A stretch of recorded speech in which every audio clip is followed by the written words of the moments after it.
You know, it's really unbelievable. Mr. Son of a Bitch. I mean, Mr. Son of a Bitch.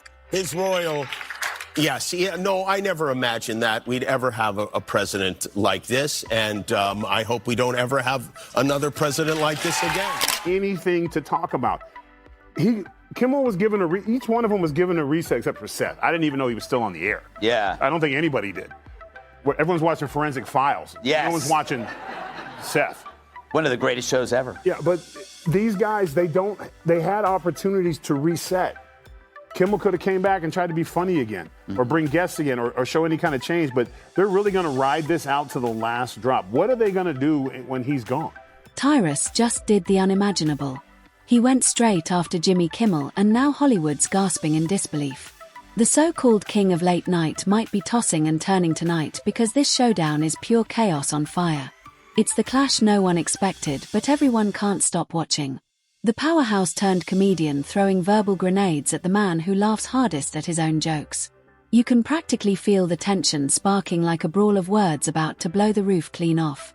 What did Kimmel do to spark this kind of fury? And why does Tyrus sound ready to take on all of Hollywood? It's not the party. It's not the majority. It's the loud voices that scare people from saying what they believe and make you think twice about a joke or whatever, these things. And, a lot of their points are valid, but a lot of them are also just repulsive. And I mean, they repel people from, they go like, oh, you're no fun. I don't want to be around you. Tyrus has done it again, turned words into weapons. The man who once slammed opponents in the ring now delivers knockout lines that hit just as hard. It's WrestleMania reborn, only this time the gloves are off and the mics are on. Every punchline lands like a steel chair to the ego. His latest target isn't a wrestler, it's a late-night titan. Tyrus traded ropes for a spotlight, but his presence still shakes the ground. His evolution from fighter to truth slinger is unstoppable, a storm tearing through Hollywood's polished stage.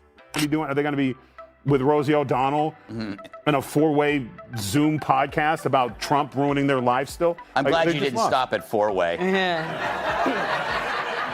Although in my head I can see it. Oh, come on, man. My mouth was open. And who's daring to face him this time?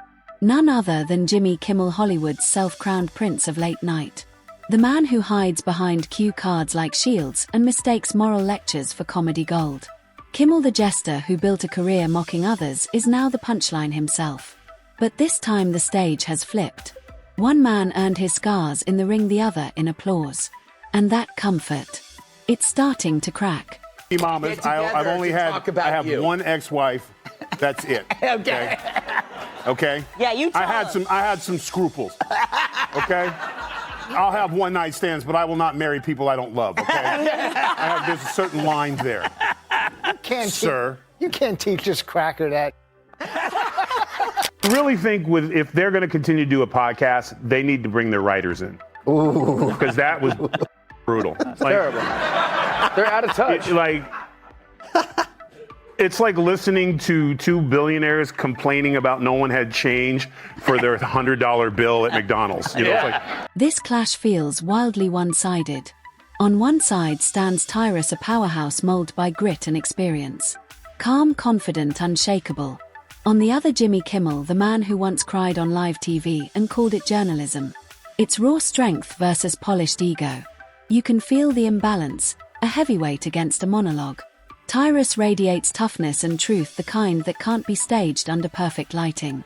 Meanwhile, Kimmel hides behind makeup cue cards and moral speeches that crumble once the applause fades. They're like three ex-lovers. Yes. Who just found out about each other. Mm-hmm. And they're all getting together to talk about the man they all still love. Right. And they're just sizing each other up, trying to figure out which one of us has the best shot to get back with him. Yes. They all get together, they compare notes, and they tell each other, yeah, you should never mention his name again. You should never mention his name again. You should never. Does he call you? Doesn't call me? He texted me last week. Oh, so I'm still in the game. That's all this was. And that's why nobody cared. The internet smelled chaos before it even began. This wasn't going to be a polite debate, it was a full-blown war. Fans swarmed like sharks long before the first punchline dropped. Tyrus versus Kimmel wasn't just a clash, it was an event. Memes erupted, hashtags exploded, and timelines caught fire. It felt like a cage match without ropes, a roast without laughter. The madness had momentum. Every post poured gasoline on the blaze. People didn't just watch, they picked sides. And when Tyrus roared, the internet listened. So annoyed. All I had was a crisp 100. They had no change. I was like, what is this world coming to? That's why I'm moving to Italy, girl. I know, me too. Great. Like, it's just... Can I say something great? Crossing guard goes, yeah. How did you feel watching Kimmel cry?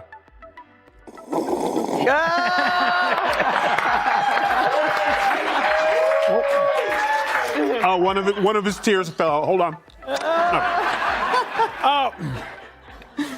You know, it's funny how this derangement's working, because it only seems to work if you have a camera in front of you. Then came Jimmy Kimmel strutting in with Hollywood swagger and a teleprompter full of second-hand one-liners. The smug grin, the choreographed applause, same act, same safety net.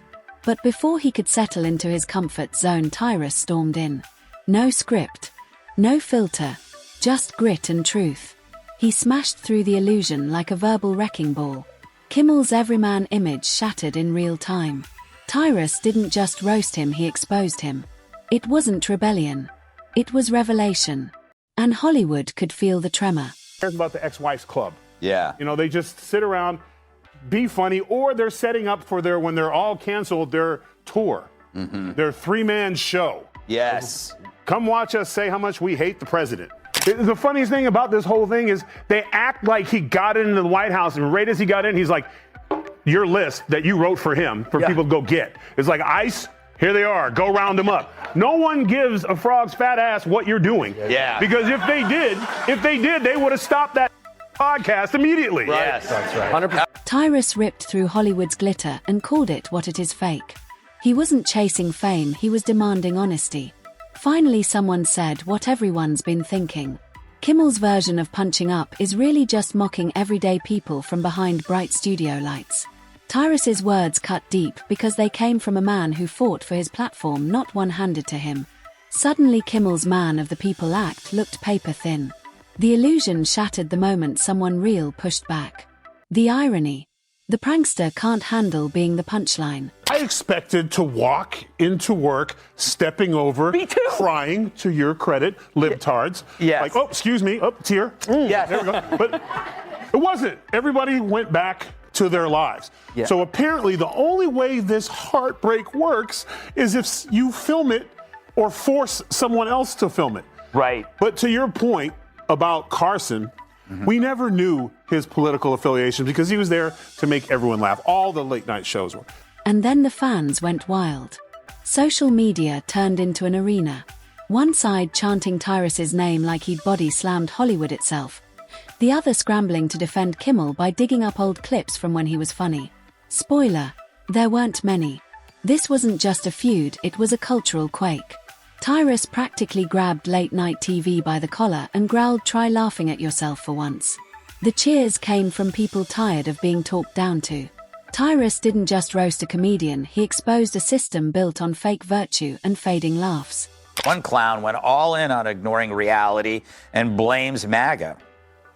We had some new lows over the weekend with the MAGA gang desperately trying to characterize this kid who murdered Charlie Kirk as anything other than one of them and doing everything they can to score political points from it. So MAGA is desperately trying to portray Kirk's killer as not one of them. If that man was any more full of shit, he'd be a colostomy bag.